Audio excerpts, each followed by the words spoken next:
Dime tu verdad, nadie me está sacando. Tú sabes cómo estoy sufriendo, todo lo tengo que decir. Cuéntame, tu despedida para mí fue dura. ¿Será que te llevo a la luna? Y yo no supe hacerlo así.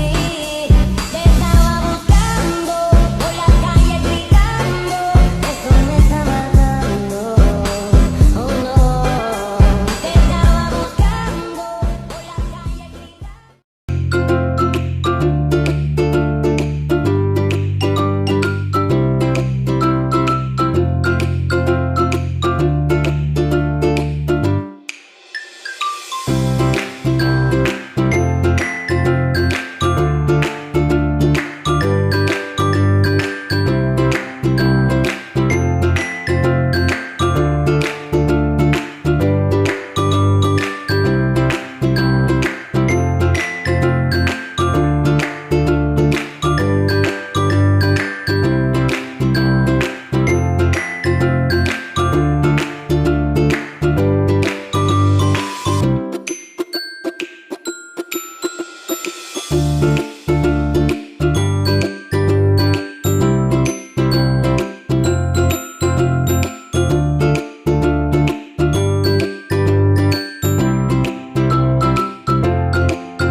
Untuk mengetahui kecepatan metabolisme seseorang dapat ditentukan berdasarkan luas permukaan tubuh yang dihitung menggunakan bagan Dubois atau chart Dubois.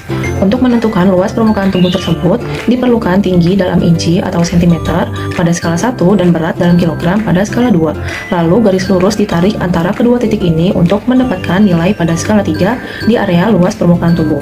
Setelah luas permukaan tubuh diketahui, nilai BME atau energi metabolisme basal perlu diketahui, yaitu jumlah kalori yang hilang sesuai dengan umur dan jenis kelamin yang dapat dilihat dari tabel hubungan antara umur dan jumlah kalori yang hilang per satuan waktu.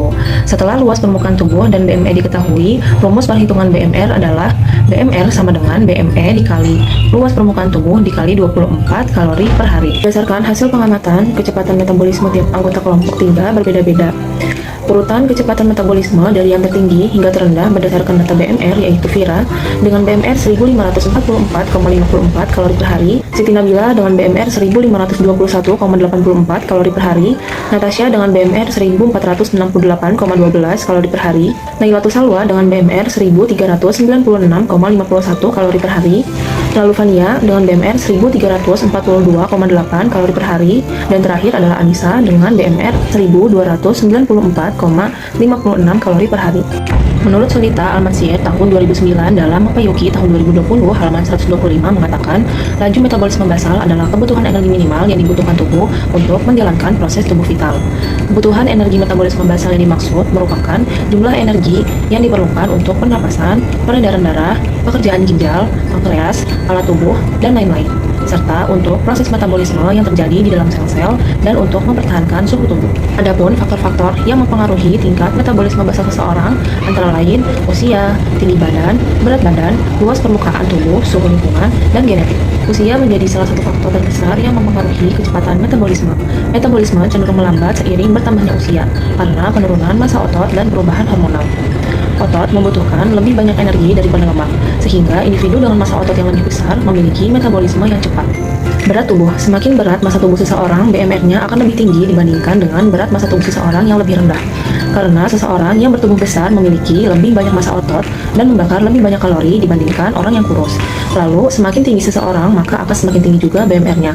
Hal ini bersamaan dengan luas permukaan tubuh seseorang, di mana semakin tinggi nilai luas permukaan tubuh seseorang, maka akan semakin tinggi nilai BMR-nya. Dan dari data hasil BMR yang dilakukan, Vira memiliki nilai BMR yang lebih tinggi dibandingkan dengan anggota kelompok 3 yang lain. Hal ini sejalan dengan teori bahwa Vira memiliki nilai berat badan, luas permukaan tubuh, dan tinggi badan yang tinggi bersamaan dengan Nabila, yang membuat nilai BMR-nya lebih tinggi. Di samping usianya yang memang lebih tua bersamaan dengan Anissa dibanding anggota kelompok 3 yang lain. Setelah itu disusul oleh Siti Nabila, Natasha, Nailatul Salwa, Fania, dan Anissa. Sedangkan nilai BMR terendah dipegang oleh Anissa karena Anissa memiliki nilai berat badan dan luas permukaan tubuh yang lebih kecil dibandingkan anggota kelompok 3 yang lain, yang diperkuat oleh usianya yang lebih tua bersamaan dengan Vira, yang menjadi faktor utama rendahnya nilai BMR Anissa. Selain itu, faktor yang dapat mempengaruhi kecepatan metabolisme seseorang adalah suhu lingkungan dan genetik. Suhu lingkungan juga berpengaruh pada tingkat BMR seseorang. Hal ini terkait dengan upaya untuk menstabilkan suhu tubuh. Jadi, suhu dingin itu akan meningkatkan metabolisme karena tubuh membutuhkan lebih banyak energi untuk mempertahankan suhu inti. Suhu panas juga ternyata dapat meningkatkan metabolisme karena tubuh akan bekerja lebih keras untuk mendinginkan diri. Sementara faktor genetik juga memainkan peran penting dalam menentukan kecepatan metabolisme seseorang. Karena sebagian orang dilahirkan dengan basal metabolic range yang tinggi dan sebagian orang juga dilahirkan dengan BMR yang rendah. Pada praktikum ini, konsumsi oksigen pada kadal betina dengan berat 27,51 gram diukur menggunakan respirometer dalam 2 percobaan berbeda. Percobaan pertama menunjukkan perubahan skala respirometer dari 0 hingga 0,28 mili dalam 5 menit. Sedangkan pada percobaan kedua, skala respirometer mencapai 0,9 mili dalam 1 menit 40 detik. Perbedaan ini dapat dipengaruhi oleh beberapa faktor, seperti aktivitas kadal, suhu lingkungan, jenis kelamin, dan kondisi fisiologisnya. Menurut Bernard dan Dawson tahun 1976, laju metabolisme reptil bergantung pada suhu, di mana peningkatan suhu lingkungan akan meningkatkan metabolisme dan konsumsi oksigen. Selain itu, Gerland dan Else tahun 1987 menjelaskan bahwa konsumsi oksigen pada reptil meningkat secara signifikan saat mereka dalam kondisi aktif dibandingkan dengan saat istirahat. Jika pada percobaan kedua, kadal lebih aktif dibandingkan percobaan pertama, maka wajar jika konsumsi oksigen meningkat drastis dalam waktu yang lebih singkat. Selain itu, kadal juga termasuk hewan poikilotroom atau berdarah dingin. Sebagai hewan poikilotroom, metabolisme kadal bergantung pada suhu lingkungan. Peningkatan suhu lingkungan mempercepat laju reaksi enzimatik, sehingga meningkatkan kebutuhan oksigen untuk metabolisme. Selain itu, jenis kelamin juga dapat mempengaruhi laju metabolisme dan konsumsi oksigen. Kadal betina cenderung mengalami peningkatan metabolisme yang lebih besar dibandingkan jantan, terutama dalam siklus reproduksi. Jika kadal betina yang diuji berada dalam fase praovulasi atau ovulasi, maka kemungkinan besar metabolisme dan konsumsi oksigen akan lebih tinggi. Jelaskan mengapa berdasarkan hasil pengukuran yang telah dilakukan terjadi perbedaan kecepatan metabolisme. Berdasarkan hasil pengamatan, adanya perbedaan kecepatan metabolisme setiap orang berbeda-beda. Perbedaan kecepatan metabolisme tersebut berdasarkan hasil pengamatan terlihat bahwa usia, jenis kelamin, tinggi badan, berat badan, dan luas permukaan tubuh sangat berpengaruh terhadap kecepatan metabolisme. Seseorang dengan tinggi badan dan berat badan yang lebih besar memiliki kecepatan metabolisme yang lebih tinggi juga. Hal ini dikarenakan mereka membutuhkan energi yang lebih besar untuk mengimbangi panas tubuh yang hilang. Selain itu, berdasarkan daftar BME, dapat diketahui bahwa semakin tua umur seseorang, maka kecepatan metabolismenya semakin rendah karena fungsi jaringan tubuh yang berkurang, sehingga energi yang dihasilkan pun sedikit. Di mana tempat terjadinya metabolisme? Jelaskan. Metabolisme terjadi di dalam sel dan organ tubuh. Di dalam sel, organ seperti mitokondria, sitoplasma, dan retikulum endoplasma berperan penting.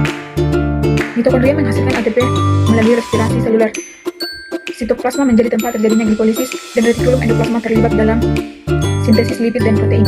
Di luar sel, organ seperti hati, otot, dan jaringan adiposa juga berperan. Hati mengatur metabolisme karbohidrat, protein, dan lemak. Otot menggunakan glukosa dan asam lemak untuk energi, sedangkan jaringan adiposa menyimpan lemak. Dengan demikian, metabolisme terjadi di seluruh tubuh untuk menjaga keseimbangan energi dan fungsi tubuh. Mengapa dalam botol tersebut tersimpan NaOH kristal? Jelaskan. Dalam percobaan ini, NaOH kristal ini berfungsi untuk mengikat CO2 atau karbon dioksida yang hasil respirasi yang dilakukan oleh hewan yang berada di botol tersebut. Sehingga pergerakan dari tetesan tinta di sepanjang pipa benar-benar hanya disebabkan oleh konsumsi oksigen dari hewan tersebut. Karena tujuan dari percobaan ini adalah untuk mengukur keperluan oksigen yang dipakai oleh hewan yang ada di botol tersebut. Adapun reaksi yang terjadi di antara NaOH dengan CO2 adalah NaOH plus CO2 akan berubah menjadi Na2CO3 plus H2O. Mengapa tetesan tinta dalam skala bergeser mendekati labu Ellingheimer? Jelaskan. Karena hewan dalam percobaan adalah kadal yang ada dalam tabung hanya mengkonsumsi oksigen yang ada di dalam pipa, sehingga tetesan tinta perlahan-lahan akan bergeser mendekati botol spirometer sesuai dengan pengambilan oksigen yang dilakukan hewan tersebut.